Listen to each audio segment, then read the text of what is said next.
അറിയാസ് വേൾഡിലേക്ക് എല്ലാവർക്കും സ്വാഗതം. അപ്പോൾ ഇന്ന് ഞാൻ വന്നിട്ടുള്ളത് റമദാൻ്റെ ടൈമിൽ നമുക്ക് ഫ്രീസ് ചെയ്ത് സൂക്ഷിക്കാൻ പറ്റിയ 4 കിടിലൻ സ്നാക്കിൻ്റെ റെസിപ്പി ആയിട്ടാണ്. അപ്പോൾ വീഡിയോ മുഴുവനായി തന്നെ കണ്ടു നോക്കുക. അപ്പോൾ ആദ്യം ഞാൻ ഉണ്ടാക്കുന്നത് മീൻ പത്തിരിയാണ്, മീനട എന്നൊക്കെ പറയും. അപ്പോൾ അതിനായിട്ട് ഞാനിതാ ഇവിടെ 2 കപ്പ് മൈദ എടുത്തിട്ടുണ്ട്. അതിലേക്ക് ആവശ്യത്തിന് ഉപ്പും കൂടി ചേർത്തിട്ട് ഇതുപോലെ മിക്സ് ചെയ്യുക. എന്നിട്ട് അതിലേക്ക് ആവശ്യത്തിന് വെള്ളം കൂടി ഒഴിച്ചു കൊടുത്ത് നന്നായി ഒന്ന് കുഴച്ചെടുക്കണം. നമ്മൾ ചപ്പാത്തിക്കൊക്കെ കുഴക്കണ പോലെ ഒന്ന് കുഴച്ചെടുത്താൽ മതി. ഇപ്പോൾ അതാ ഞാനിത് നല്ലോണം കുഴച്ചെടുത്തിട്ടുണ്ട്, ഇതുപോലെ ഉരുളകളാക്കി എടുത്തിട്ടുണ്ട്. ഇപ്പോൾ ഇതിലേക്ക് വേണ്ട മസാല റെഡിയാക്കി എടുക്കണം. അപ്പോൾ അതിനായിട്ട് ഞാനിതാ ഇവിടെ ഒരു 3 ഉള്ളി കട്ട് ചെയ്തെടുത്തിട്ടുണ്ട്. അത് ചൂടായ പാനിലേക്ക് ഇട്ട് കൊടുക്കാം.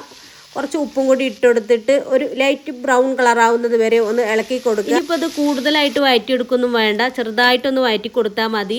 ഇനി ഇതിലേക്ക് വേണ്ടത് ഒരു 1/2 ടീസ്പൂൺ മഞ്ഞൾപ്പൊടി, ഒരു 1/4 ടീസ്പൂൺ ഗരം മസാല, 1 ടീസ്പൂൺ കുരുമുളക് പൊടിയും കൂടി ഇട്ടുകൊടുത്തിട്ട് ഒന്ന് ഇളക്കി കൊടുത്തതിന് ശേഷം നമ്മുടെ മീൻ ഒന്ന് വേവിച്ചിട്ട് ക്രഷ് ചെയ്തെടുത്തതാണ്, അതും കൂടി ഇട്ടുകൊടുക്കുക. എന്നിട്ട് അതിലേക്ക് ഒരു പിടി മല്ലിയില, കുറച്ച് കറിവേപ്പിലയും, ഒരു മുറി നാരങ്ങയുടെ നീരും കൂടി ചേർത്ത് കൊടുക്കുക. ഇനിയിപ്പോൾ അത് നല്ലോണം മിക്സാക്കി കൊടുക്കുക. അപ്പം നമ്മുടെ മീൻ പത്തിരിൻ്റെ മസാല ഇവിടെ റെഡി ആയിട്ടുണ്ട്. അടിപൊളി ടേസ്റ്റാണ് കേട്ടോ ഈ ഒരു മസാലക്ക്. ഇത് ബീഫ് വെച്ചിട്ടും ചിക്കൻ വെച്ചിട്ടൊക്കെ ചെയ്തെടുക്കാൻ പറ്റും, അടിപൊളി തന്നെ ആയിരിക്കും. ഇനിയിപ്പോൾ അതാ നമ്മൾ നേരത്തെ കുഴച്ച് വെച്ച ആ ഒരു മാവുണ്ടല്ലോ, അത് ഞാനൊരു ചപ്പാത്തിൻ്റെയൊക്കെ വലിപ്പത്തിൽ ഇവിടെ പരത്തിയെടുത്തിട്ടുണ്ട്. എന്നിട്ട് ഇതാ ഇതുപോലൊരു ഗ്ലാസ്സോ അല്ലെങ്കിൽ ഒരു അടപ്പോ വെച്ചിട്ട് ഇതൊന്ന് ഷേപ്പ് ചെയ്ത് കൊടുക്കാം. ഇതിപ്പോൾ നല്ലോണം ഒന്ന് പ്രസ് ചെയ്യേണ്ട ആവശ്യമില്ല, ജസ്റ്റ് ഒന്ന് ഷേപ്പ് ചെയ്ത് കൊടുത്താൽ മതി. ഇനിയിപ്പോൾ ഇതാ നമ്മൾ നേരത്തെ റെഡിയാക്കി വെച്ച ഒരു മീനിൻ്റെ മസാല അല്ലേ, അത് ചേർത്ത് കൊടുക്കലാണ്. അപ്പോൾ ഫില്ലിങ് മുഴുവനായിട്ടും വെച്ച് കൊടുത്തിട്ടുണ്ട്. ഇനി നമ്മൾ നേരത്തെ ചപ്പാത്തി വലിപ്പത്തിൽ പരത്തിയെടുത്ത ഒരു മാവില്ലേ, അത് വെച്ചങ്ങാണ്ട് ഇതൊന്ന് അടച്ചു വെച്ചുകൊടുക്കാം. എന്നിട്ട് ഇതിൻ്റെ ഈ ഒരു സൈഡ് ഭാഗങ്ങളൊക്കെ അല്ലേ, അതൊക്കെ ഒന്ന് കറക്റ്റ് ചെയ്ത് കൊടുക്കാം. ഇനിയിപ്പോൾ അതാ ഈ ഒരു ഗ്ലാസ് വെച്ചിട്ട് ഈ വീഡിയോയിൽ കാണുന്ന പോലെ ഇതൊന്ന് പ്രസ് ചെയ്ത് കൊടുക്കാം. അപ്പോഴേക്കും നമ്മുടെ മീൻ അട അല്ലെങ്കിൽ മീൻ പത്തിരി ഇവിടെ നല്ല ഷേപ്പായി തന്നെ കിട്ടും. ഇതിപ്പോൾ നമ്മുടെ ഈ നാട്ടിൽ മലപ്പുറത്ത് ഇത് ഇത്ര ഫേമസ് ആണോ എന്നുള്ളത് എനിക്കറിയില്ല. പക്ഷേ ഈ കണ്ണൂർ, കോഴിക്കോട് ആ ഭാഗത്തേക്കൊക്കെ അവർക്ക് ഈ ഒരു പുതിയാപ്പള സൽക്കാരത്തിനൊക്കെ ഒഴിച്ചു കൂടാൻ പറ്റാത്തൊരു സ്നാക്ക് തന്നെയാണ് ഈ ഇറച്ചിപ്പത്തിരി. ഇതിപ്പോൾ ഞാൻ മീൻ വെച്ചിട്ടാണ് ഉണ്ടാക്കിയെങ്കിലും ഇറച്ചി വെച്ചിട്ടും ചിക്കൻ വെച്ചിട്ടും എന്ത് വെച്ചിട്ടും പിന്നെ ചെയ്തെടുക്കാവുന്നതേ ഉള്ളൂ. ഇനി ഇതാ ഇതിൻ്റെ ഈ ഒരു സൈഡ് ഭാഗങ്ങളൊക്കെ ചെറുതായിട്ടൊന്ന് പ്രസ് ചെയ്ത് കൊടുക്കാം. അപ്പോൾ അതാ മീൻ പത്തിരി ഞാനിതാ ഇവിടെ മുഴുവനായിട്ടും റെഡിയാക്കി എടുത്തിട്ടുണ്ട്. ഇനി ഇത് എങ്ങനെ ഫ്രീസ് ചെയ്ത് വെക്കാമെന്നും കൂടി കാണിക്കാം. അപ്പോൾ അതിനായിട്ട് ഞാനൊരു പാന് അടുപ്പിൽ വെച്ചെടുത്തിട്ടുണ്ട്. അതൊന്ന് ചൂടായി വരുമ്പോൾ നമ്മൾ നേരത്തെ റെഡിയാക്കി വെച്ച മീൻ പത്തിരി ഇല്ലേ, അതൊന്ന് വെച്ചെടുക്കലാണ്. ഇനിയിപ്പോൾ ഇതിൻ്റെ 2 സൈഡും ഒന്ന് ചൂടാക്കി എടുക്കലാണ്. ചെറുതായിട്ടൊന്ന് ചൂടായി വന്നാൽ മതി. നമ്മളിതിൽ മൈദ കൊണ്ട് തന്നെ റെഡിയാക്കി എടുത്തതുകൊണ്ട് ഇത് ഫ്രീസ് ചെയ്യുമ്പോൾ ഒട്ടിപ്പിടിക്കാൻ ചാൻസ് ഉണ്ട്. അപ്പോൾ അതുകൊണ്ടാണ് ഇത് ചെറുതായിട്ടൊന്ന് ചൂടാക്കി വെച്ചാൽ ആ ഒരു ഒട്ടിപ്പിടിക്കൽ ഉണ്ടാവില്ല. ഒരു മീനട ഉണ്ടല്ലോ, മീൻ പത്തിരി, ഇത് ഞാൻ മുഴുവനായിട്ടും ഒരു പാനിൽ വെച്ച് ചൂടാക്കി എടുത്തിട്ടുണ്ട്. ഇനി ഇതാ ഇതുപോലെ ഒരു ബോക്സിൽ ഒരു ടിഷ്യൂ വെച്ചുകൊടുക്കുക. എന്നിട്ട് അതിൻ്റെ മുകളിലായിട്ട് വെച്ചുകൊടുക്കാം. ഇത് നല്ലോണം ചൂടാറിയിട്ട് വേണം കേട്ടോ ഫ്രീസറിലേക്ക് വെച്ച് കൊടുക്കുക. ഇതിപ്പോൾ ഒരാഴ്ച വരെയൊക്കെ ഫ്രീസറിൽ സൂക്ഷിക്കാനായിട്ട് പറ്റും, നല്ല ടേസ്റ്റ് തന്നെയാണ്. എന്നിട്ട് ഇതാ ഇതുപോലൊരു അടപ്പ് വെച്ചിട്ട് അടച്ച് വെച്ച് കൊടുക്കാം. ഇനിയിപ്പോൾ ഇത് ഫ്രൈ ആക്കുന്നതിൻ്റെ ഒരു 5 മിനിറ്റ് മുന്നേ നമുക്ക് പുറത്ത് വെച്ചിട്ട് അതിൻ്റെ ഐസൊക്കെ പോയിട്ട് വേണം കേട്ടോ ഫ്രൈ ആക്കാനായിട്ട്. ഇനിയിപ്പോൾ ഇതൊന്ന് ഈ ചൂടായ എണ്ണയിലിട്ടൊന്ന് ഫ്രൈ ആക്കി എടുക്കാം. അപ്പോൾ ഈ ഒരു മീൻ പത്തിരി എന്ന് പറയുന്നത് അല്ലെങ്കിൽ മീനട എന്ന് പറയുന്നത് അടിപൊളി ടേസ്റ്റാണ് കേട്ടോ. ബീഫ് വെച്ചിട്ടും ചിക്കൻ വെച്ചിട്ടൊക്കെ ഞാൻ മുന്നേ ഉണ്ടാക്കി നോക്കിയിട്ടുണ്ട്, പക്ഷേ മീൻ വെച്ചിട്ട് ഞാൻ ആദ്യമായിട്ടാണ് ഉണ്ടാക്കി നോക്കുന്നത്. ഇതിനും അടിപൊളി ടേസ്റ്റാണ് കേട്ടോ, ഉണ്ടാക്കാനും ഭയങ്കര സിമ്പിളാണ്. അപ്പോൾ ഈ ഒരു റമദാനിന് നിങ്ങളും ഇതൊന്ന് ഉണ്ടാക്കി നോക്കുക. ഇനിയിപ്പോൾ ഇതാ ഞാൻ അടുത്ത സ്നാക്ക് കാണിക്കാം. കട്ട്ലറ്റാണ് കേട്ടോ ഞാൻ റെഡിയാക്കി എടുക്കുന്നത്. അപ്പോൾ അതിനായിട്ട് ഇതാ ഞാൻ 2 ഉള്ളി ചെറുതായിട്ടൊന്ന് ക്രഷ് ചെയ്തെടുത്തിട്ടുണ്ട്. ഇനി അതിലേക്ക് 1 ടീസ്പൂണോളം ഇഞ്ചി വെളുത്തുള്ളി പേസ്റ്റ് ഇട്ട് കൊടുക്കാം. എന്നിട്ട് ഇതിലേക്ക് കിഴങ്ങ് പൊടിച്ചതും കൂടി ചേർത്ത് കൊടുക്കാം. ഞാനിപ്പോൾ 2 കിഴങ്ങ് പുഴുങ്ങി പൊടിച്ചെടുത്തതാണ് ചേർത്ത് കൊടുത്തിട്ടുള്ളത്. ഇനിയിപ്പം ഇതിലേക്ക് ഞാൻ ബീഫാണ് കേട്ടോ ചേർത്ത് കൊടുക്കുന്നത്. വേവിച്ചങ്ങാണ്ടൊന്ന് പൊടിച്ചെടുത്തതാണ്, അതും കൂടി ചേർത്ത് കൊടുക്കാം. പിന്നെ ഇതിലേക്ക് ആവശ്യത്തിന് മല്ലിയില, കുറച്ച് കറിവേപ്പിലയും കൂടി ചേർത്ത് കൊടുത്തിട്ടുണ്ട്. പിന്നെ ഇതിലേക്ക് വേണ്ടത് ഒരു 1/2 ടീസ്പൂണോളം മഞ്ഞൾപ്പൊടി, ഒരു 1/4 ടീസ്പൂൺ ഗരം മസാല, 1 ടേബിൾ സ്പൂണോളം കുരുമുളകും പൊടിയും കൂടി ചേർത്ത് കൊടുത്തിട്ടുണ്ട്. ഇനി ഇതിലേക്ക് ആവശ്യത്തിന് ഉപ്പും കൂടി ചേർത്ത് കൊടുത്തിട്ട് ഇതുപോലെ ഒന്ന് കുഴച്ചെടുത്താൽ മതി. ഇതിപ്പോൾ ഇങ്ങനെ റെഡിയാക്കി എടുത്താലും ഈ ഒരു കട്ട്ലേറ്റിന് അടിപൊളി ടേസ്റ്റ് തന്നെയാണ്. നമ്മളെ വീട്ടിലേക്ക് ഇപ്പോൾ ഒരു ഗസ്റ്റ് ഒക്കെ വരുന്നുണ്ട് എന്ന് പറയുമ്പോൾ, അല്ലെങ്കിൽ നമുക്കൊന്ന് കഴിക്കണം എന്നൊക്കെ തോന്നുമ്പോൾ പെട്ടെന്ന് റെഡിയാക്കി എടുക്കാൻ പറ്റുന്ന ഒരു സ്നാക്ക് തന്നെയാണ് ഇത്. കട്ട്ലേറ്റിന്റെ ഫില്ലിങ്ങും ഇവിടെ റെഡിയാക്കി എടുത്തിട്ടുണ്ട്. ഇപ്പോൾ ഈ ഒരു മസാല വെച്ചിട്ട് നമുക്ക് കട്ട്ലേറ്റിന്റെ ഷേപ്പിലാക്കി എടുക്കാം. ദാ ഈ ഒരു വീഡിയോയിൽ കാണുന്ന പോലെ എല്ലാവർക്കും അറിയുന്നത് തന്നെ ആയിരിക്കും കട്ട്ലേറ്റ് എങ്ങനെ ഉണ്ടാക്കുക എന്നുള്ളത്. എങ്കിലും അറിയാത്തവർക്ക് വേണ്ടിയിട്ടാട്ടോ ഞാൻ പറയുന്നത്. അപ്പോൾ ഈ ഒരു ഷേപ്പിലാണ് കേട്ടോ ഞാൻ ആക്കി എടുത്തിട്ടുള്ളത്. നമ്മുടെ കട്ട്ലേറ്റിന് ഒന്ന് ക്രിസ്പി ആയിട്ട് കിട്ടണമെന്നുണ്ടെങ്കിൽ, കുറച്ച് ഹാർഡ് ആവണം എന്നുണ്ടെങ്കിൽ ഞാനൊരു 2 ടിപ്പ് പറഞ്ഞുതരാം. നമ്മൾ നേരത്തെ റെഡിയാക്കി വെച്ച ആ ഒരു കട്ട്ലേറ്റ് ഇല്ലേ, അത് കോൺഫ്ലവറിലൊന്ന് മുക്കുക, എന്നിട്ട് മുട്ടയിലൊന്ന് മുക്കി കൊടുക്കുക, എന്നിട്ട് ബ്രെഡ് ക്രംസിലൊന്ന് കോട്ട് ചെയ്ത് കഴിഞ്ഞാൽ നമ്മുടെ കട്ട്ലേറ്റ്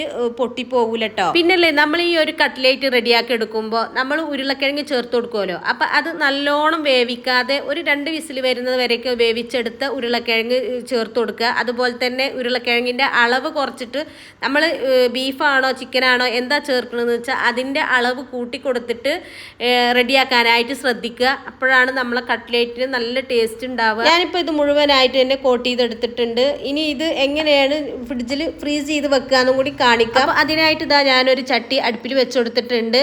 ഇനി അത് ചെറുതായിട്ടൊന്ന് ചൂടായി വരുമ്പോൾ ഇതാ ഈ ഒരു കട്ട്ലേറ്റ് അതിലേക്ക് വെച്ചെടുക്കലാണ്. എന്നിട്ട് ഇതിൻ്റെ 2 സൈഡും ഒന്ന് ചൂടാക്കി എടുക്കലാണ്. അപ്പോൾ ഇതാ ഞാനിത് മുഴുവനായി തന്നെ ചൂടാക്കി എടുത്തിട്ടുണ്ട്. ഇനി ഇത് ഞാൻ എങ്ങനെയാണ് ഫ്രീസ് ചെയ്ത് വെക്കുന്നത് എന്നും കൂടി കാണിക്കാം. അപ്പോൾ അതിനായിട്ട് ഇതാ ഞാൻ ഇതുപോലത്തെ ഒരു ബോക്സ് എടുത്തിട്ടുണ്ട്. ഇനി അതിലേക്ക് ഒരു ടിഷ്യൂ വെച്ചെടുക്കാം. നമ്മളെ കയ്യിൽ ബട്ടർ പേപ്പറോ ടിഷ്യൂ ഏതാണെങ്കിലും വെച്ചുകൊടുക്കാം. എന്നിട്ട് ഇത് അതിൻ്റെ മുകളിലായിട്ട് ഈ ഒരു കട്ട്ലേറ്റ് വെച്ചുകൊടുക്കാം.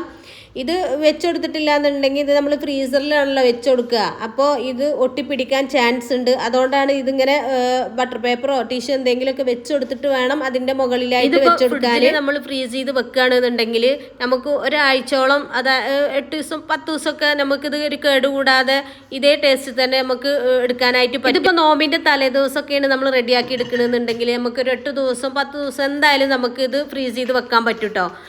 ആ ഒരു ടേസ്റ്റ് തന്നെ ഇത് കിട്ടും. അപ്പോൾ അതാ ഞാൻ ഇങ്ങനെയാണ് കേട്ടോ ഫ്രിഡ്ജിൽ ഫ്രീസ് ചെയ്ത് വെക്കാറ്.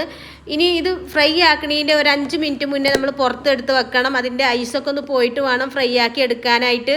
ഇനി ഇതാ ഞാൻ എങ്ങനെയാണ് ഫ്രൈ ആക്കി എടുക്കണമെന്നും കൂടി കാണിക്കാം. അപ്പോൾ അതിനായിട്ട് ഇതാ ഒരു ചട്ടി അടുപ്പിൽ വെച്ചുകൊടുത്തിട്ടുണ്ട്.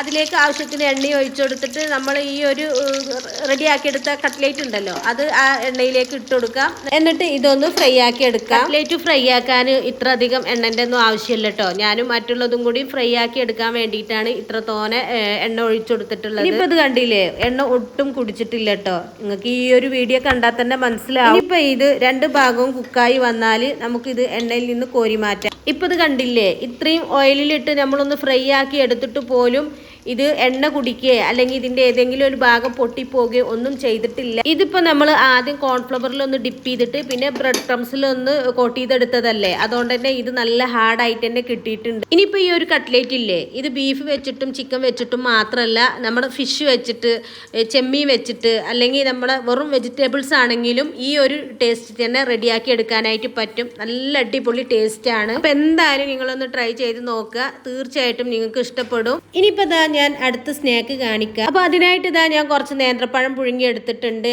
ഇത് 1 കിലോത്തോളം നേന്ത്രപ്പഴം ഉണ്ട് കേട്ടോ. ഇതൊന്ന് കട്ട് ചെയ്ത് പുഴുങ്ങി എടുത്തതാണ്. ഞാനിപ്പോൾ പഴം പുഴുങ്ങുന്ന വീഡിയോ ഒന്നും എടുത്തിട്ടില്ല കേട്ടോ. ഇപ്പം തന്നെ വീഡിയോ ഒരുപാട് കൂടുതലാണ്. പഴം എങ്ങനെയാണ് പുഴുങ്ങുക നിങ്ങൾക്ക് അറിയുന്ന കാര്യം തന്നെയല്ലേ, അതുകൊണ്ട് ഞാനിതിൽ കാണിച്ചിട്ടില്ല. ഇനിയിപ്പോൾ ഇതൊന്ന് നല്ലോണം ഒന്ന് ചൂടാറി വരണം. അതൊന്ന് ചൂടാറി വരുമ്പോഴേക്കും നമുക്ക് ഇതിലേക്കുള്ള ഫില്ലിങ് റെഡിയാക്കി എടുക്കണം. അതിനായിട്ട് ഇതാ ഞാനൊരു പാന് അടുപ്പിൽ വെച്ചെടുത്തിട്ടുണ്ട്. ഇനി അതൊന്ന് ചൂടായി വരുമ്പോൾ അതിലേക്ക് ആവശ്യത്തിന് എണ്ണ ഒഴിച്ചു കൊടുക്കാം. ഗീയോ എണ്ണ എന്ത് വേണമെങ്കിലും ഒഴിച്ചു കൊടുക്കാം നമ്മുടെ ഇഷ്ടത്തിന്. ഇനി ഇതിലേക്ക് കാഷ്നട്ടും കിസ്മിസും കൂടി ചേർത്ത് കൊടുക്കാം. എന്നിട്ട് ഇത് ചെറുതായിട്ടൊന്ന് കളർ ചേഞ്ച് ആകുന്നത് വരെ ഒന്ന് ഇളക്കി കൊടുത്തതിന് ശേഷം അതിലേക്ക് തേങ്ങ ചേർത്ത് കൊടുക്കാം. ഞാനിപ്പോൾ ഇവിടെ തേങ്ങയാണ് ചേർത്ത് കൊടുക്കുന്നത്. നിങ്ങൾക്കിപ്പോൾ വേണമെങ്കിൽ ഈ ഒരു ടൈമിൽ ടൈമിൽ തേങ്ങക്ക് പകരം മുട്ട വേണമെങ്കിലും ചേർത്ത് കൊടുക്കാം.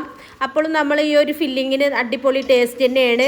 ഇനി ഇത് അതിലേക്ക് ആവശ്യത്തിന് പഞ്ചസാര ചേർത്ത് കൊടുക്കുന്നുണ്ട്. എന്നിട്ട് ഇതിലേക്ക് ഒരു 1/4 ടീസ്പൂണോളം ഏലക്കായും കൂടി ചേർത്ത് കൊടുത്തിട്ട് നന്നായി ഒന്ന് ഇളക്കി കൊടുക്കുക. എന്നിട്ട് ഇതാ ഈ ഒരു പരുവം ആവുന്നത് വരെ ഒന്ന് ഇളക്കി കൊടുത്തതിന് ശേഷം നമുക്ക് തീ ഓഫ് ചെയ്ത് കൊടുക്കാം. അപ്പോൾ അതാ നമ്മുടെ അടിപൊളി ഉന്നക്കായൻ്റെ ഫില്ലിങ്ങും ഇവിടെ റെഡി ആയിട്ടുണ്ട്.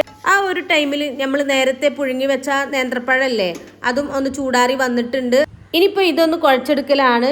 നമ്മൾ ചപ്പാത്തിക്കൊക്കെ കുഴക്കൂലേ, അതുപോലെ കുഴച്ചെടുക്കണം. ഞാനിപ്പോൾ ഇതുപോലെയാണ് കേട്ടോ കുഴച്ചെടുക്കുന്നത്. നമുക്കിപ്പോൾ ഇത് ബീറ്റർ വെച്ചിട്ടോ അല്ലെങ്കിൽ മിക്സിയിലൊക്കെ ചെയ്തെടുക്കാൻ പറ്റും. അപ്പോൾ അതാ ഞാനിത് നല്ല പേസ്റ്റ് ആക്കിയിട്ട് തന്നെ കുഴച്ചെടുത്തിട്ടുണ്ട്. ഇനിയിപ്പം ഞാനിത് ഓരോ ബോളാക്കി എടുക്കുന്നുണ്ട്. എന്നിട്ട് ഇത് കയ്യിൽ വെച്ചിട്ടൊന്ന് പരത്തിയെടുക്കലാണ്. ഈ ഒരു ടൈം കയ്യിൽ ഏതെങ്കിലും ഓയിലോ അല്ലെങ്കിൽ വെള്ളമോ ആക്കി കൊടുക്കണം കേട്ടോ, അല്ലെങ്കിൽ ഇത് കയ്യിൽ ഒട്ടിപ്പിടിക്കാൻ ചാൻസ് ഉണ്ട്. ഇനിയിപ്പം ഇതിൻ്റെ ഉള്ളിലേക്ക് നേരത്തെ റെഡിയാക്കി വെച്ച ആ ഒരു ഫില്ലിംഗ് ഇല്ലേ, അതും കൂടി വെച്ചെടുക്കാം. എന്നിട്ട് ഇതാ ഈ ഒരു ഷേപ്പിൽ ചെയ്തെടുക്കാം. ഇതിപ്പോൾ ഏത് ഷേപ്പിൽ വേണമെങ്കിലും ചെയ്തെടുക്കാൻ പറ്റും. നമ്മളിപ്പോൾ ഉന്നക്കായ ഈ ഒരു ഷേപ്പിലാണല്ലോ ചെയ്തെടുക്കാറ്.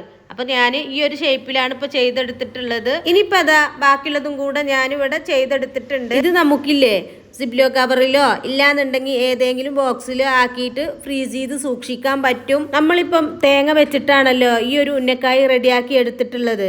അതുകൊണ്ട് തന്നെ ഇതൊരു 10 ദിവസമൊക്കെ ഫ്രിഡ്ജിൽ സൂക്ഷിക്കാൻ പറ്റും. ഇനിയിപ്പോൾ ഇത് ഞാൻ എങ്ങനെയാണ് ഫ്രൈ ആക്കുന്നതും കൂടി കാണിക്കാം. നമ്മളിപ്പോൾ ഇത് ഫ്രീസ് ചെയ്ത് വെച്ചതാണെന്നുണ്ടെങ്കിൽ നമ്മൾ ഫ്രൈ ആക്കുന്നതിൻ്റെ ഒരു 5 മിനിറ്റ് മുന്നേ പുറത്ത് വെക്കുക.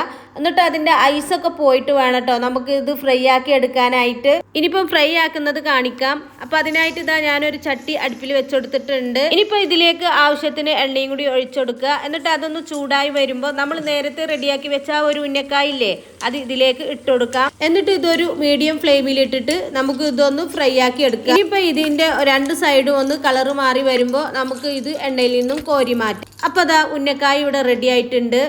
ഇത് നല്ല അടിപൊളി ടേസ്റ്റാണ് കേട്ടോ ഈ ഒരു ഉന്നക്കായ്ക്ക്. എന്താ വെച്ചാൽ ഇത് മൊത്തത്തിൽ പഴല്ലേ, അതിൻ്റെ ഉള്ളിൽ ആ ഒരു കാഷ്നട്ടും തേങ്ങയും ഒക്കെ വരുമ്പോൾ നല്ല അടിപൊളി ടേസ്റ്റ് തന്നെയാണ്. പിന്നല്ലേ ഇത് നല്ലോണം ചൂടാറിയിട്ട് വേണം കേട്ടോ കഴിക്കാൻ. അപ്പോഴാണ് ഇത് നല്ല ടേസ്റ്റ് ഉണ്ടാവുക. നമ്മൾ ഇത് ഫ്രൈ ആക്കി എടുക്കുമ്പോൾ ഇത് നല്ല സോഫ്റ്റ് ആക്കാരം.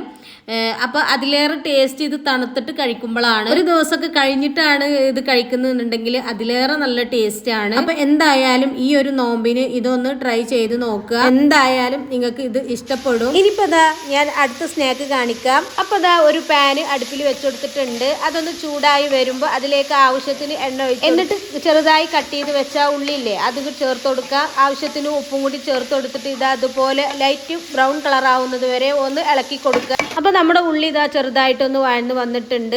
ഇനി ഇതിലേക്ക് ക്രഷ് ചെയ്ത കുരുമുളക് 1 ടീസ്പൂണോളം ഇട്ടുകൊടുക്കാം. പിന്നെ വേണ്ടത് ഒരു 1/2 ടീസ്പൂണോളം ഗരം മസാലയും കൂടി ഇട്ടുകൊടുത്തിട്ട് ഇത് നല്ലോണം ഒന്ന് മിക്സ് ചെയ്തെടുക്കാം.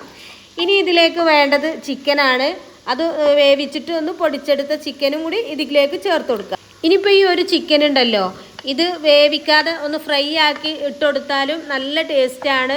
ഇനിയിപ്പോൾ ഇത് ചിക്കൻ ഇട്ടുകൊടുത്തിട്ടുണ്ട്. ഇനി ഇത് നല്ലോണം ഒന്ന് മിക്സ് ആക്കി എടുക്കാം. ഇനിയിപ്പോൾ ഇതിലേക്ക് വേണ്ടത് കുറച്ച് ക്യാരറ്റ്, കുറച്ച് സ്പ്രിംഗ് ഓണിയൻ, കുറച്ച് ക്യാബേജും കൂടി ചെറുതാക്കിയിട്ടൊന്ന് കട്ട് ചെയ്തെടുത്തതാണ്.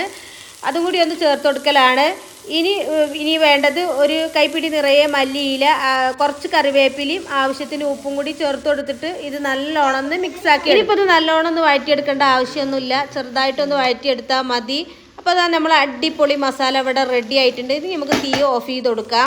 ഇനിയിപ്പോൾ അതാ ഞാൻ ബ്രെഡ് വെച്ചിട്ടുള്ളൊരു സ്നാക്കാണ് റെഡിയാക്കി എടുക്കുന്നത്. അപ്പോൾ അതിന് ആവശ്യമുള്ള ബ്രെഡ് ഞാൻ നേരത്തെ തന്നെ ഇത് റൗണ്ട് ഷേപ്പിൽ കട്ട് ചെയ്തെടുത്തിട്ടുണ്ട്. ഇനിയിപ്പം ഇതിന്ന് ഓരോന്നായി എടുത്തിട്ട് ഇതാ ഇതുപോലെ വെച്ചുകൊടുക്കുക. അതിൻ്റെ മുകളിൽ നമ്മൾ നേരത്തെ റെഡിയാക്കി വെച്ച ആ ഒരു ഫില്ലിംഗ് ഇല്ലേ, അതും കൂടി വെച്ചുകൊടുക്കാം. എന്നിട്ട് ഇതാ ഇതുപോലെ മറ്റൊരു ബ്രെഡ് കൊണ്ട് ഇതൊന്ന് അടച്ചു വെച്ചുകൊടുക്കാം. എന്നിട്ട് ഈ ഒരു മൈദൻ്റെ മിക്സില്ലേ അതൊന്ന് ഇതിൻ്റെ സൈഡിൽ കൂടെ ഒന്ന് ബ്രഷ് ചെയ്ത് കൊടുക്കണം. എന്നിട്ട് ഈ ഒരു വീഡിയോയിൽ കാണുന്ന പോലെ ഇതിൻ്റെ സൈഡൊക്കെ ഒന്ന് ഒട്ടിച്ചെടുക്കാം. ആ ഒരു പാത്രത്തിൽ കാണുന്ന ആ ഒരു മൈദൻ്റെ മിക്സില്ലേ, അത് 1/4 കപ്പ് മൈദ, ഒരു മുട്ട, കുറച്ചധികം വെള്ളം കൂടി എടുത്തിട്ട് മിക്സിയിലൊന്ന് അടിച്ചെടുത്തതാണ്. ഇനിയിപ്പോൾ ഈ ഒരു ബ്രെഡ് ഞാനിവിടെ മുഴുവനായിട്ടും റെഡിയാക്കി എടുത്തിട്ടുണ്ട്. ഇനിയിപ്പോൾ ഈ ഒരു മൈദ മിക്സില്ലേ അതിലൊന്ന് ഡിപ്പ് ചെയ്യാം. വല്ലാതെ അങ്ങോട്ട് മുക്കി കൊടുക്കേണ്ട, ബ്രെഡാണ് പെട്ടെന്ന് അലിഞ്ഞു പോകും. അതുകൊണ്ട് തന്നെ ചെറുതായിട്ടൊന്ന് മുക്കിയെടുത്താൽ മതി. എന്നിട്ട് ആ ഒരു ബ്രെഡ് ക്രംസില്ലേ അതിലൊന്ന് കോട്ട് ചെയ്തെടുക്കാം. ഇതായി ഒരു വീഡിയോയിൽ കാണുന്ന പോലെ ഒന്ന് ചെയ്തെടുത്താൽ മതി. ഇനിയിപ്പോൾ ഇതൊന്ന് റെഡിയാക്കി എടുക്കലാണ്. അപ്പോൾ കണ്ടില്ലേ നമ്മളെ ബ്രെഡ് കൊണ്ടുള്ള സ്നാക്ക് പെർഫെക്റ്റ് ആയിട്ട് തന്നെ കിട്ടിയിട്ടുണ്ട്. നല്ല അടിപൊളിയായിട്ട് തന്നെ വന്നിട്ടുണ്ട്. ഇനി നമുക്ക് ബാക്കിയുള്ളതും കൂടി ഇതുപോലെ ചെയ്തെടുക്കാം. അപ്പോൾ അതാ മുഴുവനായിട്ടും ഞാനിവിടെ റെഡിയാക്കി എടുത്തിട്ടുണ്ട്. അപ്പോൾ അതാ നമ്മുടെ ബ്രെഡ് കൊണ്ടുള്ള സ്നാക്കും ഇവിടെ റെഡിയായി. ഇനി ഇത് ഞാൻ എങ്ങനെയാണ് ഫ്രീസ് ചെയ്ത് വെക്കുന്നതും കൂടി കാണിക്കാം. അപ്പോൾ അതാ നേരത്തെ കാണിച്ച പോലെ തന്നെ ഒരു ബോക്സ് എടുത്തിട്ടുണ്ട്. അതിലേക്ക് ബട്ടർ പേപ്പറോ ടിഷ്യൂ എന്തെങ്കിലും ഒന്ന് വെച്ച് കൊടുക്കുക. എന്നിട്ട് അതിൻ്റെ മുകളിലായിട്ട് ഇതാ ഇതുപോലെ വെച്ചെടുത്തിട്ട് പിന്നെ ഇതൊന്ന് അടച്ച് വെച്ചിട്ട് നമുക്ക് ഫ്രീസറിൽ ഫ്രീസ് ചെയ്ത് വെക്കാം. ഇതിപ്പോൾ നമ്മൾ നേരത്തെ ഒക്കെ പറഞ്ഞില്ലേ, അതേപോലെ തന്നെ ഫ്രീസറിൽ ഒരാഴ്ചയൊക്കെ നമുക്കിത് കേടുകൂടാതെ സൂക്ഷിക്കാൻ പറ്റും. ഇനിയിപ്പോൾ അതാ ഞാനിതൊന്ന് ഫ്രൈ ആക്കണേയും കൂടി കാണിക്കാം. അപ്പോൾ ഇത് ഫ്രിഡ്ജിൽ നിന്ന് എടുത്ത് വെച്ചിട്ട് ഒരു 5 മിനിറ്റ് ഇതിൻ്റെ ഐസ് പോകാനായിട്ട് വെയിറ്റ് ചെയ്യണം. എന്നിട്ട് വേണം ഇത് ഫ്രൈ ആക്കി എടുക്കാൻ. ഇനി ഇതാ ഇതിൻ്റെ 2 ഭാഗം കളറൊന്ന് മാറി വന്നാൽ ഇത് എണ്ണയിൽ നിന്നും കോരി മാറ്റാം. അപ്പോൾ അതാ ബ്രെഡ് കൊണ്ടുള്ള സ്നാക്ക് ഇവിടെ റെഡി ആയിട്ടുണ്ട്. നല്ല പെർഫെക്റ്റ് ആയിട്ട് തന്നെ കിട്ടിയിട്ടുണ്ട്. നല്ല ടേസ്റ്റാണ് ഈ ഒരു സ്നാക്കിന്, അടിപൊളി ടേസ്റ്റാണ്. ഈ ഒരു റമദാന് ഞാൻ ഉണ്ടാക്കിയ ഈ ഒരു 4 സ്നാക്കും നിങ്ങളൊന്ന് ട്രൈ ചെയ്ത് നോക്കുക. തീർച്ചയായിട്ടും നിങ്ങൾക്ക് ഇഷ്ടപ്പെടും. അത്രക്ക് അടിപൊളിയാണ്. അപ്പോൾ ഇന്നത്തെ വീഡിയോ ഇത്രേ ഉള്ളൂ. വീഡിയോ മുഴുവനായി തന്നെ കണ്ടു നോക്കുക. വീഡിയോ ഇഷ്ടമായിട്ടുണ്ടെങ്കിൽ ഒന്ന് ലൈക്ക് ചെയ്യുക, സബ്സ്ക്രൈബ് ചെയ്യുക, ഷെയർ ചെയ്ത് സപ്പോർട്ട് ചെയ്യുക. അപ്പോൾ മറ്റൊരു വീഡിയോ ആയിട്ട് വരുന്നത് വരേക്കും എല്ലാ കൂട്ടുകാർക്കും അസ്സലാമു അലൈക്കും. ബൈ.